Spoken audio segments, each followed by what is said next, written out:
Bonsoir. Ceci est un message extrêmement respectueux envers les personnes qui ne comprennent pas ce qui se passe actuellement et qui comptent sur le gouvernement pour régler le problème qu'ils ont créé. Alors, avec respect, je vous dis, le gouvernement n'est pas votre père, n'est pas votre mère. Ils sont vos mandataires. À partir du moment où vous vous placez psychologiquement au même niveau que vos députés, conseillers municipaux, maires, ministres, premiers ministres, tout apparaît clair. Vous avez autorité sur elles et eux. Actuellement, ces personnes abusent de votre crédulité, de votre respect et surtout de votre naïveté qui n'est pas en soi un défaut. C'est une qualité. Ça démontre une grandeur de cœur. Faire confiance aux gens, c'est parce que nous, on est digne de confiance. Et nous, j'entends vous et moi. Et c'est pourquoi je suis autant engagé depuis la fin du mois de mars dans cette lutte pour l'émergence de la vérité. Je vois les professionnels qui sont terrorisés autour de moi. Je vois des comportements, des regards fuyants. Je vois des silences. Je vois des raccourcis au plan argumentaire. Parce que les gens sont en attente d'une solution miracle qui viendra des décideurs qui, je le répète, sont vos mandataires. À l'époque de Jean Charest, lorsque les coupures budgétaires draconiennes ont été adoptées, vous avez été des milliers, voire des millions, à vous exprimer et à affirmer « on n'a pas voté pour ça ». Actuellement, la réingénierie sociale, qui succède à la réingénierie de l'État, on a modifié les structures de l'État durant les dernières décennies.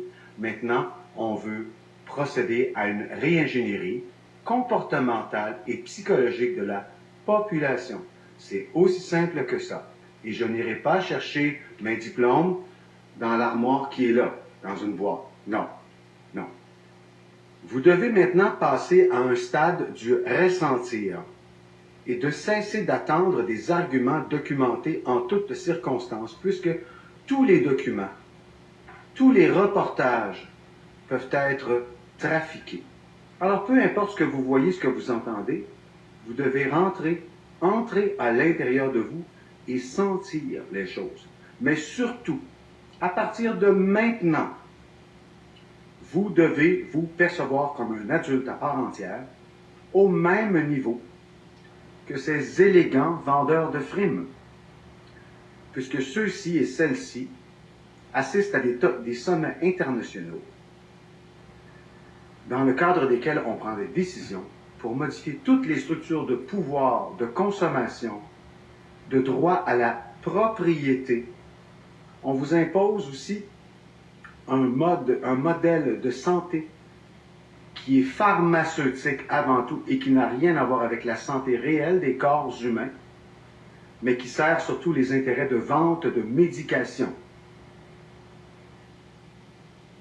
Vous n'êtes pas un diagnostic. Vous n'êtes pas une catégorie de produits achetables et vendables. Vous êtes des êtres humains à part entière. Relevez-vous et cessez de voir les politiciens comme des dirigeants habités par une connaissance absolue, universelle, indéfectible.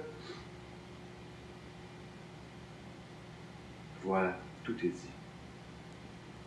Ces êtres sont assoiffés de pouvoir et ils se plaisent à vous voir souffrir. Nous en sommes là. Portez-vous bien.